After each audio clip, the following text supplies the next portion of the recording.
Assalamualaikum warahmatullahi wabarakatuh. Tribuners, kembali berjumpa dengan saya Mahmud Barok dari tribuncerebon.com.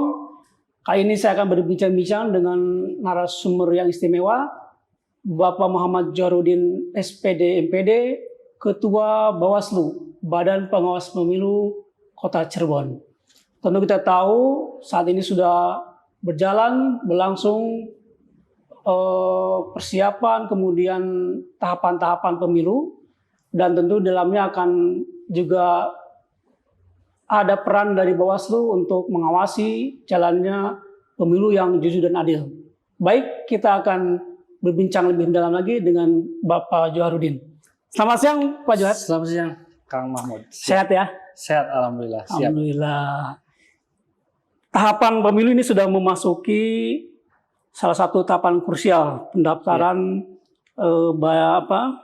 bacalek ya. Ya. Jadi ini partai politik sudah mendaftarkan anggota-anggotanya untuk kemudian dipersiapkan menduduki posisi ya.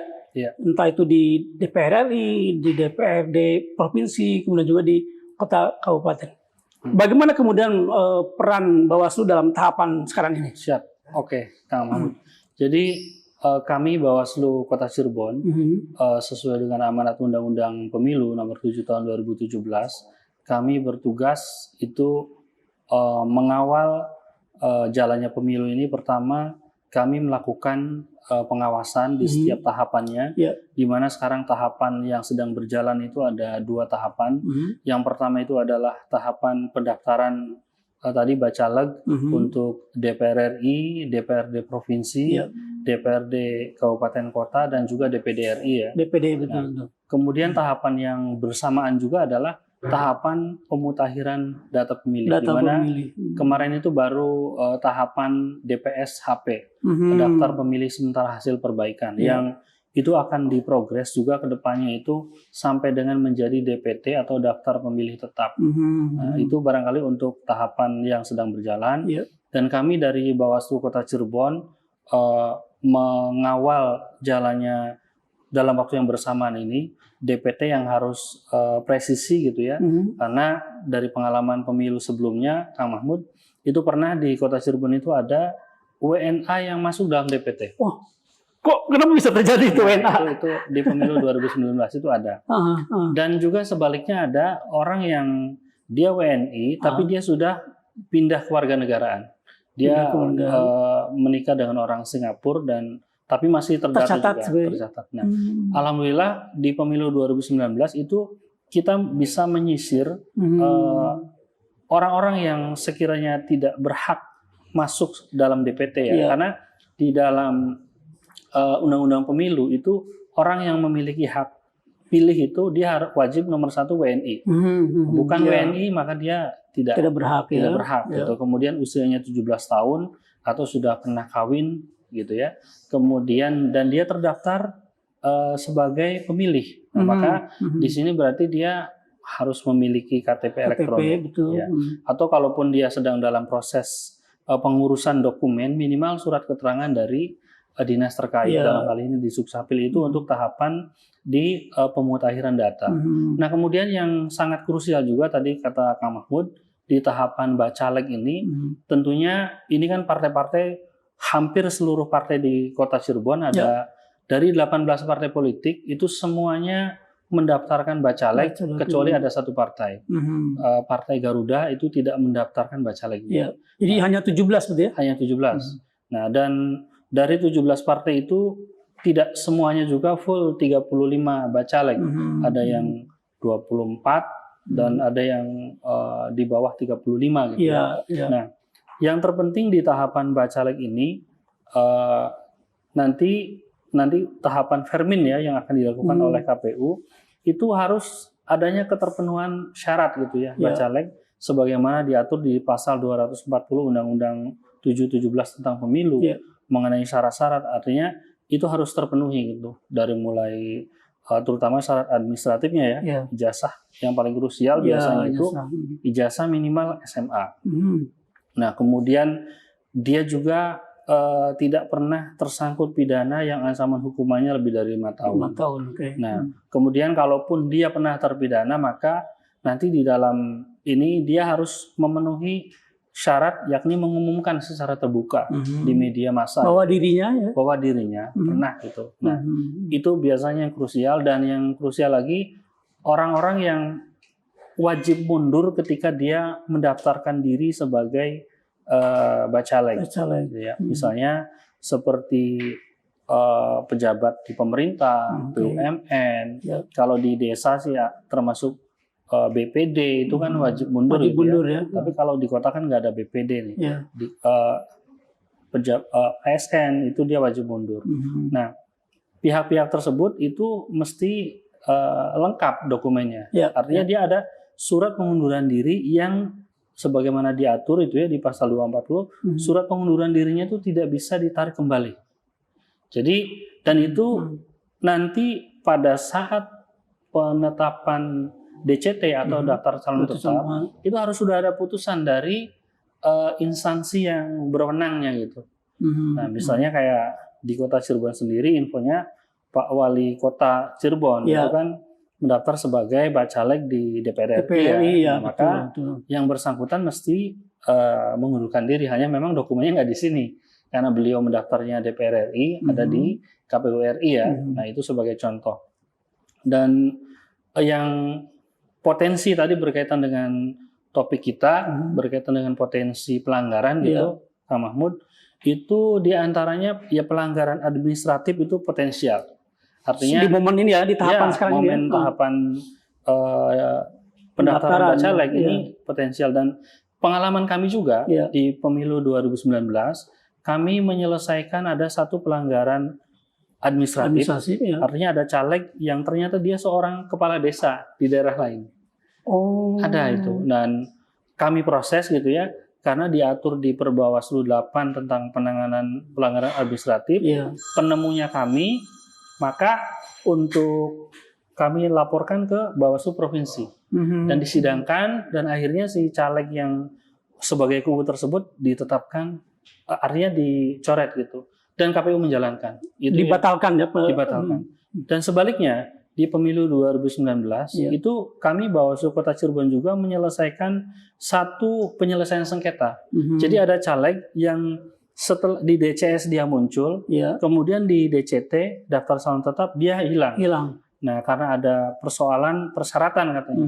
Kemudian yang bersangkutan mengajukan sengketa gitu ya ke Bawaslu. Gitu ya. Ya. Jadi ada mekanismenya, Kang Mahmud.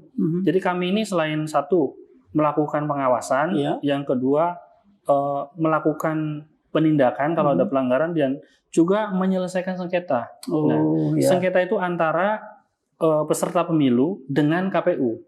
Nah, itu kan karena pasca pengumuman DCT dia namanya nggak ada, dia mengajukan gugatan sengketa ke Bawaslu. Nah, sesuai dengan mekanisme di kami upayakan mediasi terlebih dahulu, namun karena nggak ada kesepakatan, akhirnya dilakukan adjudikasi pada tahun 2019 itu. Artinya sidang, melalui mekanisme sidang, dan diputuskan waktu itu karena caleg yang bersangkutan itu pernah tersangkut pidana gitu ya. Dan waktu itu putusan kita sejauh misalnya dia mengumumkan ya, maka KPU harus memasukkan kembali. Nah, caleg tersebut waktu itu kan akhirnya menempuh mengumumkan di media massa sesuai dengan putusan Bawaslu, dan oleh KPU juga dimasukkan kembali. Nah, jadi ada dua peristiwa yang berkaitan dengan bacalek dan juga berkaitan dengan DPT. Kami sisir di pemilu sebelumnya itu ditemukan ada WNA yang masuk dan dibersihkan, dan juga sebaliknya. Dan di pemilu 2024 ini, jujur Kak Mahmud, kami ada tantangan gitu ya. Tantangan bagi Bawaslu, sulitnya kami bisa mengakses data. Sulit mengakses data? Iya, dari KPU. Karena sekarang ini kan ada undang-undang baru ya, undang-undang perlindungan data pribadi. Tahun 2022 itu ya.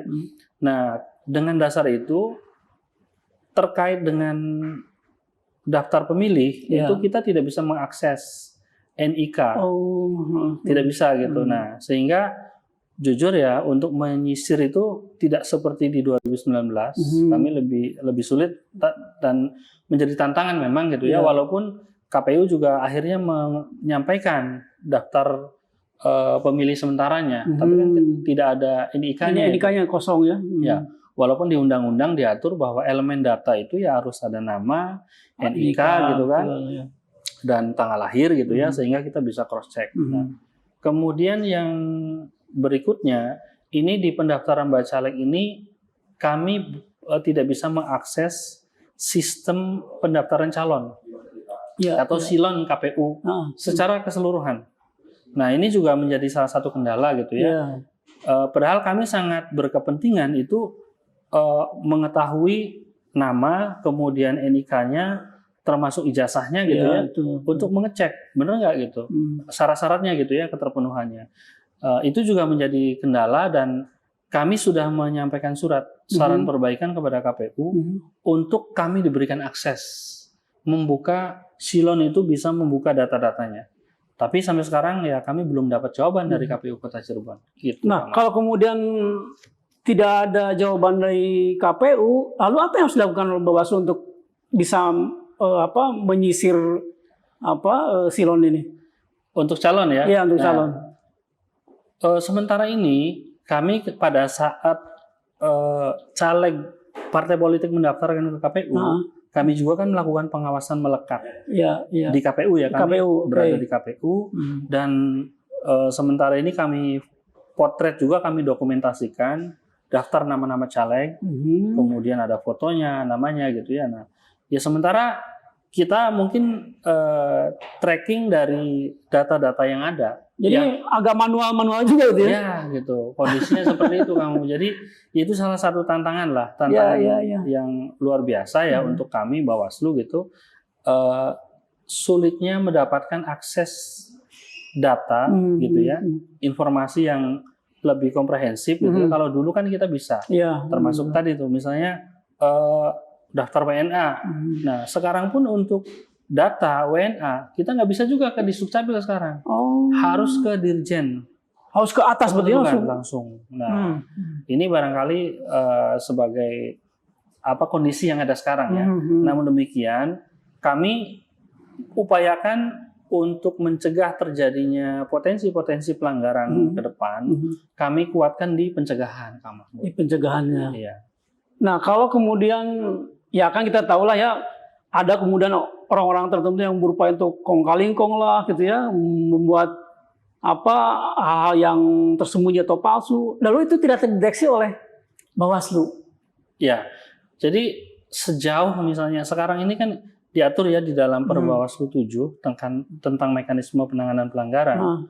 Itu ada 2 jalur ya. Pertama dari pengawasan kami, pengawasan Bawaslu, kami ada jajaran Panwaslu Kecamatan dan juga pengawas kelurahan.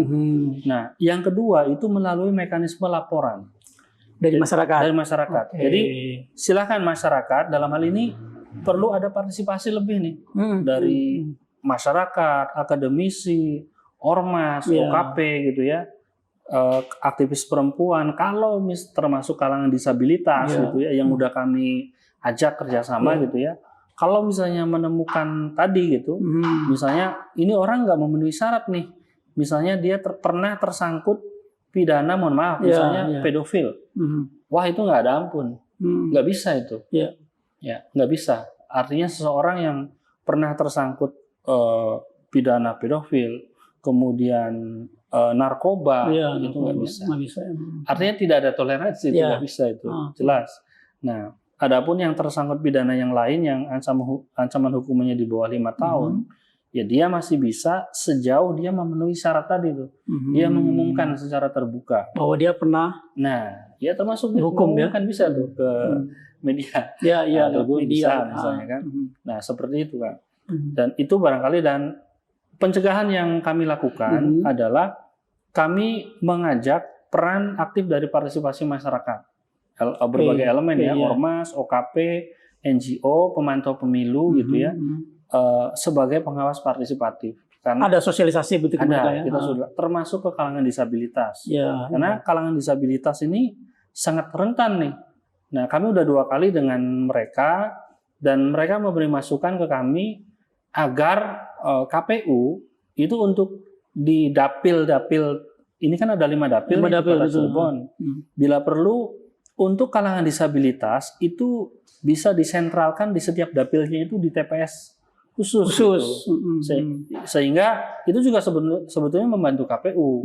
Sehingga untuk fasilitas misalnya ada kursi roda, aksesibilitas mereka masuk ke bilik suaranya gitu kan.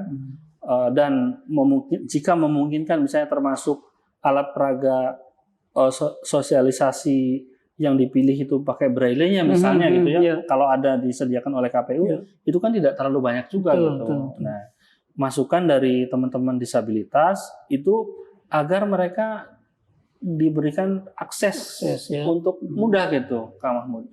Karena kalau misalnya mereka susah ya, misalnya pakai kursi roda, sementara TPS-nya itu tempat pemungutan suaranya ada banyak tangga misalnya, itu kan repot itu kan, gitu Kak Mahmud. Jadi tadi ya, jadi kami ajak kalangan stakeholder, termasuk kalangan LSM, OKP, Ormas, NGO pemantau, akademisi juga gitu, kalangan kampus, pelajar, pemilih pemula.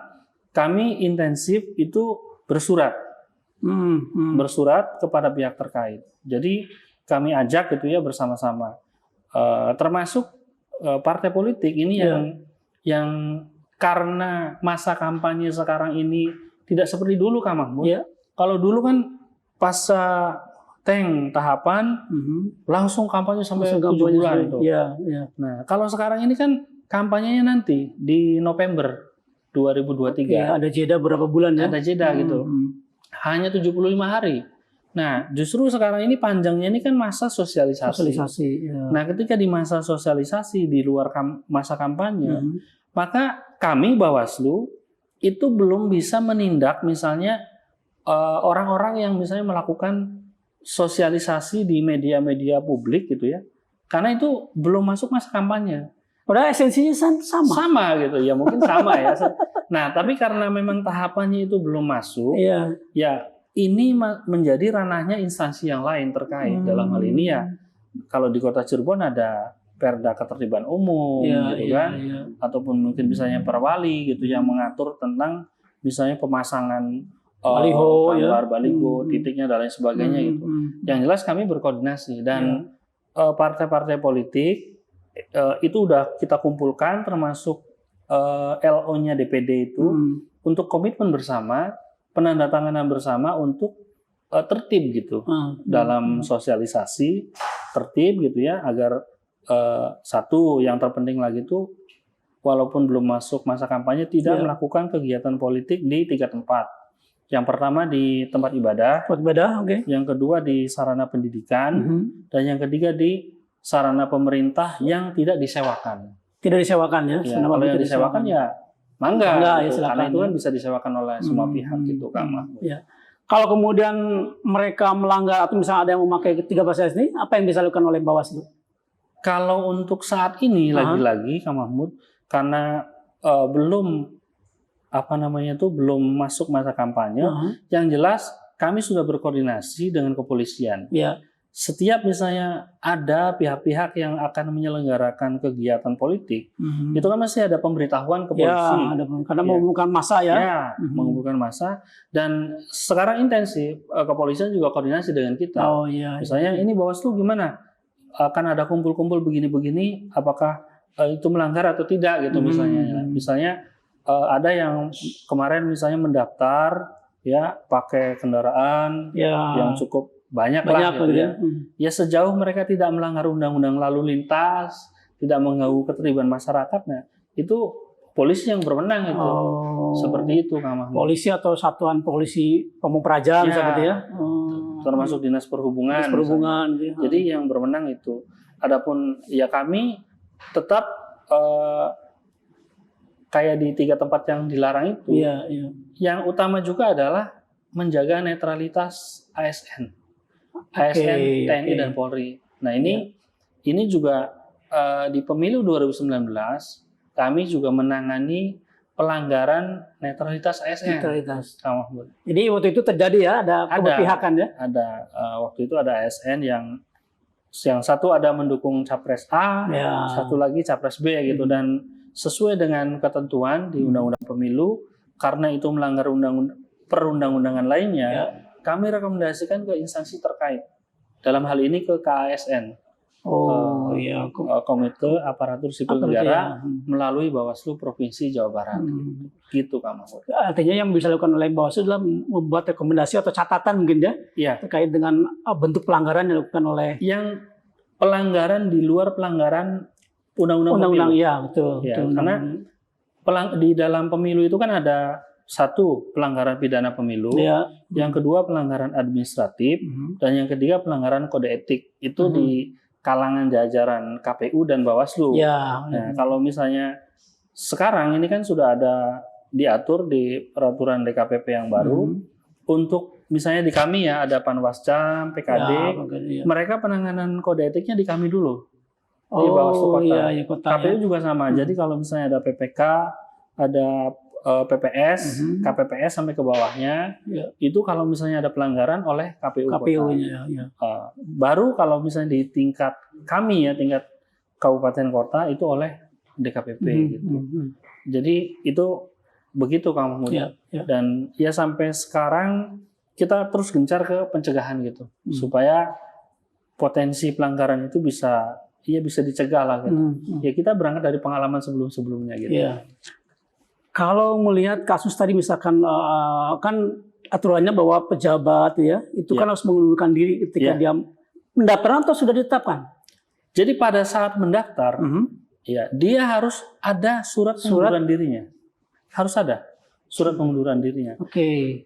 Adapun nanti secara tegas dan surat pengunduran diri itu sudah jelas diatur di pasal 240 itu tidak bisa ditarik kembali. Itu pengunduran diri dari jabatan kan? Iya. Nah, tidak bisa ditarik kembali. Artinya dia mundur gitu. Mau bahwa nanti dia itu jadi apa enggak, terpilih atau tidak gitu. tetap mundur. Tetap harus Karena mundur. nanti pada saat penetapan daftar calon tetap itu harus sudah ada surat dari atasan langsungnya bahwa ini orang benar-benar memang sudah mundur gitu. Begitu. Kalau kemudian misalkan ya yang terjadi misalkan Pak Wali Kota misalkan Pak Nasruddin Aziz dia ternyata mendaftar untuk menjadi anggota DPR RI, seharusnya saat itu juga dia. Saya yakin sekarang sudah dibuat surat pengunduran dirinya. Tetapi ini kan selama yang bersangkutan itu masih belum ada dari atasan langsungnya, atasannya kan langsung Mendagri ya. Ya. Nah, Mendagri nanti. Mau ada surat lah gitu di Mendagri ya. Ya masih menjabat gitu. Jadi beliau akan mundur ketika surat itu turun. Ya. Dan paling lambat itu ya pada saat penetapan DCT daftar DCT, calon tetap ya. Iya. Seperti itu Kang. Penetapan DCT kapan Kang? Itu sekitar kalau tidak salah sekitar Oktober gitu. Oktober ya, masih ada jeda beberapa bulan ya. Itu kan masa jabatannya sampai Desember ya. Ya betul sampai Desember. Mungkin 1,5 bulan lah gitu. Sebelum hilang. selesai. Ya maksudnya dari akhir masa jabatannya. Ya. Nah itu juga termasuk untuk ASN ataupun pegawai BUMN, BUMD. Nah itu yang mereka ya harus mundur juga. Mundur juga ya. Kalau sejauh ini dalam pantauan Bawaslu ada berapa banyak yang kira-kira sudah mulai mereka memang itu mendaftar? Ya kami masih men-screening gitu ya dari data-data yang ada. Ya sambil kita juga menunggu hasil pengawasan teman-teman dari nama-nama ini ada nggak misalnya yang seharusnya mereka itu harus sudah mundur. Dan kami sendiri jujur misalnya belum tahu kan KPU sendiri belum verifikasi administrasi. Betul. Artinya dari total yang mendaftar itu kan pasti ada perubahan. Nanti ada juga biasanya sebelum penetapan DCS itu oleh KPU juga memungkinkan biasanya ada pergantian daftar calonnya gitu. Dan sorry ada satu lagi Kang Mahmud yang saya lupa tadi saya sampaikan itu bahwa seluruh partai politik itu wajib memenuhi ketentuan kuota 30% perempuan untuk daftar caleg. Oke, Nah, 30% ya, Iya, 30% total dari caleg. di tiap dapilnya. Iya. Jadi dan itu tidak bisa dibulatkan ke bawah. Jadi kayak misalnya yang satu dapil ada 7 kursi. Iya. Nah, 7 kursi. Maka untuk dari 7 kursi itu yang perempuannya harus 3. 3. Oke. Karena kalau 2 itu masih kurang dari 30%. Oh iya. Nah, maka ya memang itu PKPU-nya belum ada perubahan secara resminya ya. Nah, tapi yang jelas di undang-undang diatur 30%. Nah, kalau misalnya harus terpenuhi 30%, maka ya tidak bisa 2. Iya. Kalau yang dari satu dapil 7 kursi, maka perempuannya mesti 3. Dan itu juga kalau misalnya tidak dilakukan perubahan, itu potensi juga. Betul. Pelanggaran gitu. Pelanggaran juga. Terkait dengan WNA gitu ya. Iya. Udah ada kerjasama misalnya dengan imigrasi gitu ya, segala macam. Untuk saat ini ya kami belum berkoordinasi lagi dengan imigrasi karena belum ada. Ya kita kan baru tahapannya ini kan masih DPS HP ya, daftar pemilih sementara hasil perbaikan. Nah, mungkin nanti ketika menjelang daftar pemilih tetap, kami yang jelas akan ya dari data yang ada lah, karena kan kita nggak bisa ngecek ininya NIK-nya ya. Gitu. Jadi agak repot juga ya. Ya padahal kan kami misalnya memiliki data itu juga, kami kan lembaga negara juga, artinya sedang menjalankan tugas gitu. Tapi ya apapun gitu ya, tetap kita upayakan. Artinya kita berupaya semaksimal mungkin Bawaslu, Kang Mahmud, melakukan pencegahan agar zero gugatan. Jadi alhamdulillah sih pemilu 2019 kemarin itu seluruh partai di Kota Cirebon tidak ada yang menggugat ke MK. Artinya kita punya modal lah bahwa pemilu sebelumnya walaupun tadi ada dinamika, semuanya bisa kita selesaikan. Sehingga ya mereka udahlah percaya dan tidak ada yang menggugat. Nah, kami berharap ya semoga di pemilu 2024 ini di Kota Cirebon semuanya juga bisa menerima. Tentunya ini harus ada dukungan keseriusan baik dari KPU, kami Bawaslu, kemudian partai politik nih pesertanya, para calegnya, tim suksesnya, termasuk kalangan LSM dan masyarakat sama-sama nih untuk dukung bersama gitu. Nah, kalau misalnya ada yang tidak ikut sama-sama mendukung supaya benar-benar nih luber jurdil ya tentu kita tidak harapkan ada gugatan di belakang, walaupun secara norma itu hak dari masing-masing partai. Misalnya mereka tidak puas ya boleh gitu di Mahkamah Konstitusi, bukan kami melarang, bukan. Tapi kan kami berupaya nih sebagai penyelenggara pemilu, khususnya kami Bawaslu, semaksimal mungkin kami lakukan upaya pengawasan, pencegahan dan penindakan terhadap pelanggaran yang ada, semata-mata supaya integritas dan kredibilitas pemilu bisa diterima masyarakat gitu. Gitu. Nah, nanti terkait dengan pelaksanaan kampanye yang selama 75 hari ya cukup lumayan lah, agak lama, tapi sebetulnya dibandingkan dengan tahun lalu pemilu sebelumnya 7 bulan. 7 bulan. Ya, jauh. Lebih berat lagi gitu ya 7 bulan. Iya. Nah, untuk proses itu tentulah Bawaslu akan menyebar semua personel ya sampai ke tingkat bawah gitu kan untuk pemantauan, pengawasan segala macam. Lalu apa saja nih yang garis besar dari pelanggaran-pelanggaran yang sangat mungkin dilakukan oleh para partai politik dan kemudian calon legislatif? Ya, yang jelas nomor 1 yang harus dihindari itu adalah politik uang. Politik uang ya. Karena politik uang ini akan mendegradasi suara publik, suara masyarakat gitu ya. Ya kami mengajak kepada para caleg partai politik untuk tidak menggunakan politik uang. Kemudian di dalam sarana kampanye itu kan sebetulnya diatur ada juga misalnya alat peraga kampanye. Nah, dan di sana juga diatur misalnya ada konsumsi maksimal nilainya berapa, lalu transportasi nilainya berapa, gitu kan, ada diatur. Hanya kemungkinan ada perubahan di PKPU nanti, yang itu masih jauh ya karena kampanyenya. Biasanya KPU juga mengatur rigid apa yang bisa dilakukan dan apa yang tidak boleh. Nah, jadi nomor 1 tadi money politik. Kemudian yang kedua, untuk tidak melakukan kampanye hitam, termasuk misalnya hoax dan lain sebagainya gitu ya. Ujaran kebencian ya. Ya, walau misalnya dengan anonim gitu misalnya. Karena kami sangat yakin kepolisian pun yang sekarang terutama untuk cybernya itu serius ya, karena jangan sampai gara-gara pemilu nanti kita jadi pecah belah nih, iya kan? Itu. Dan yang ketiga, yang jelas sesuai di larangan dalam kampanye tadi itu penggunaan sarana ibadah, sarana pendidikan dan sarana pemerintah yang tidak disewakan itu untuk kegiatan kampanye. Karena kalau misalnya itu terjadi dan maka calon yang bersangkutan itu bisa didiskualifikasi, Kang Mahmud. Langsung ya? Iya. Bisa langsung gitu ya? Bisa ya diproses, kemudian terbukti bahwa dia melakukan pelanggaran. Ancamannya yang paling berat ya diskualifikasi ya. Gitu.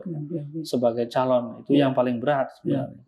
Dan di pemilu 2019 itu pernah hampir terjadi kegiatan yang mengarah ke hampir terjadi money politik. Jadi contohnya itu gini, ada salah satu tim caleg salah satu partai dan sekarang orangnya jadi duduk di Senayan itu mau bikin lomba burung. Perlombaan gitu ya? Lomba burung, dan itu ada hadiahnya motor waktu itu. Iya.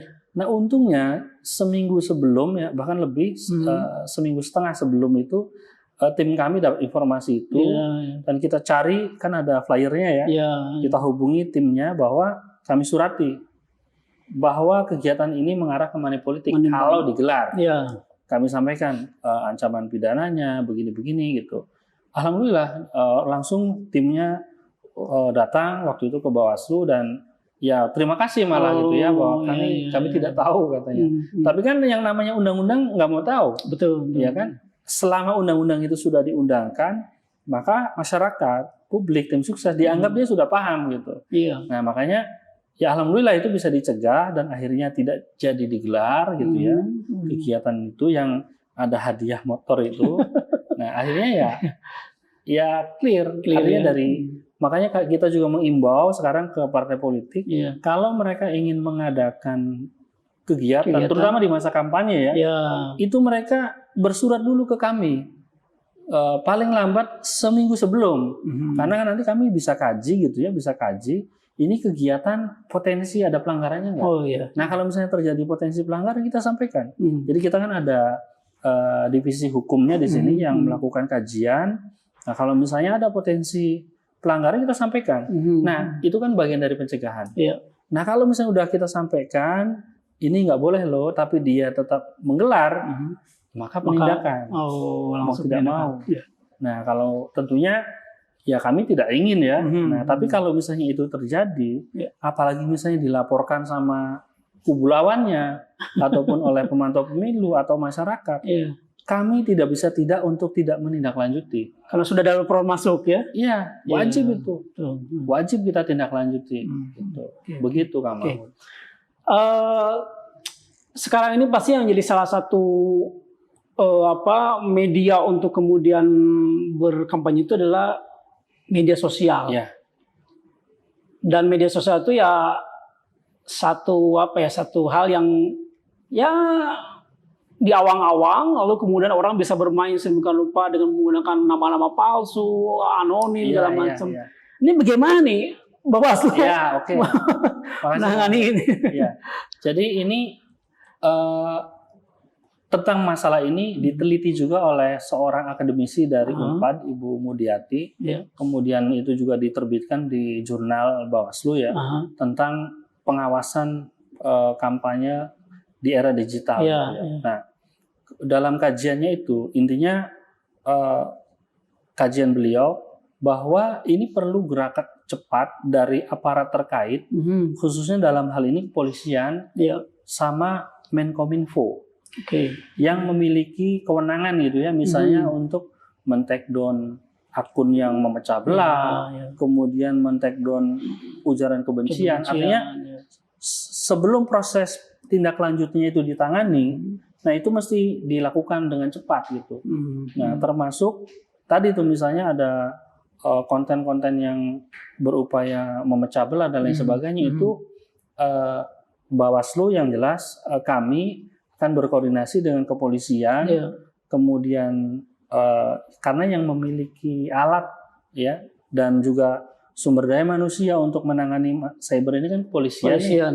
Jelas dengan mereka dan juga dengan Diskominfo ya, kita ajak juga kalau di tingkat kota ya untuk bersama-sama membangun literasi digital lah kepada sebagai pencegahannya gitu, Kang Mahmud. Literasi digital agar ya berinternet sehat, kemudian Bawaslu sendiri ada ini untuk menjaga jarimu gitu. Ya, itu, Saring sebelum sharing ya. itu dia artinya karena kalau misalnya udah terlanjur bikin salah, kemudian dia ingin mencabut lagi, tapi ada orang lain yang sudah mengcapture, Nah itu kan nggak bisa. jejak digitalnya. Ya, jejak digital dan mohon maaf, ancaman Undang-Undang ITE itu lebih kejam daripada Undang-Undang Pemilu. Nah itu dia. Iya kan? Berkaitan dengan ITE itu paling rendah itu ancamannya 4 tahun bahkan sampai 12 tahun tuh. Aduh. Nah, Undang-Undang Pemilu nggak ada yang sebesar itu. Iya kan? Yang jelas kami upayakan tetap pencegahan maksimal gitu ya.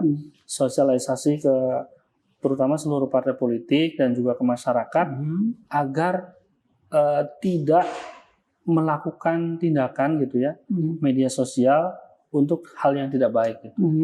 Karena ini bisa jelas mencederai demokrasi kita gitu, mendegradasi nilai-nilai demokrasi, kemudian mendistorsi kedaulatan rakyat gitu kan. Artinya rakyat nih kan kita tahu ya Kang Mahmud bahwa tingkat pendidikan masyarakat kita itu masih rendah di Indonesia itu. Jadi dari data BPS itu tingkat pendidikan masyarakat Indonesia tahun 2022 itu masih 7, sekian. Jadi baru SMP kelas 2. SMP ya. Belum lulus SMP gitu. Secara rata-rata ya. Jadi ya maka kita itu mesti ya intensif tuh. Kalau kata orang Sunda mah leukeun lah ya. Ya, betul. Untuk mensosialisasikan ke masyarakat sampai level bawah gitu ya, supaya mereka jangan sampai menjadi korban. Artinya kok di sisi lain mereka mungkin emosi ya, misalnya mendukung apa yang jadi idolanya gitu ya, tetapi karena dia minim pengetahuan tentang undang-undang pemilu, undang-undang ITE, tapi dia nanti jadi korban politik gitu kan, sangat disayangkan. Jadi ya intinya perlu dukungan semua pihak ini. Nah, termasuk media nih, Tribun tentunya ini sangat berperan lah gitu ya, untuk mengedukasi masyarakat dengan kami juga, dengan pemerintah agar masyarakat lebih cerdas gitu, sebelum memilih gitu. Gitu Kang Mahmud. Terakhir, siap Pak Johar apa yang akan disampaikan oleh Pak Johar kepada masyarakat Kota Cirebon terkait dengan tahapan-tahapan pemilu ini yang semakin lama akan semakin mendekati ke masa-masa paling krusial kampanye dan pemilihan atau pemungutan suara. Ya, terima kasih Kang Mahmud. Jadi kepada masyarakat Kota Cirebon, kita menjelang pemilu 2024 ini yang perlu ditingkatkan adalah pengetahuan masyarakat tentang calon-calon yang akan mau dipilih itu siapa. Nah, dan tentunya ini bisa terbantu dengan melalui media, melalui internet untuk bisa mengetahui track record dari orang-orang yang akan dipilihnya gitu. Itu yang pertama. Kemudian yang kedua, masyarakat juga mesti berpartisipasi aktif, termasuk walaupun memilih dalam pemilu itu adalah hak, artinya hak itu bisa dia gunakan ataupun enggak. Tapi kalau masyarakat itu tidak memilih, maka sesungguhnya masyarakat itu membiarkan sesuatu status quo yang mungkin dianggap oleh masyarakat kurang baik itu tetap berlangsung gitu. Nah maka ya ke depan sebaiknya memilih yang terbaik sehingga apa yang menjadi harapan perubahan itu bisa terwujud. Nah, politik bisa sebagai kesejahteraan rakyat. Dan yang ketiga adalah tetap kita bersama-sama mematuhi aturan, regulasi, jangan sampai masyarakat itu nanti menjadi korban dalam arena demokrasi ini. Jadi karena tujuan kita ini baik, politik juga tujuannya baik, pemilu tujuannya baik ya, kita harus menjadi bagian dari kebaikan semuanya gitulah. Terima kasih banyak Pak Johar atas waktunya juga. Demikian Tribuners bincang-bincang saya dengan Ketua Bawaslu Kota Cirebon, Bapak Muhammad Joharudin SPD MPD. Kita akan bertemu kembali dalam program yang sama di waktu yang lain. Assalamualaikum warahmatullahi wabarakatuh. Waalaikumsalam warahmatullahi wabarakatuh.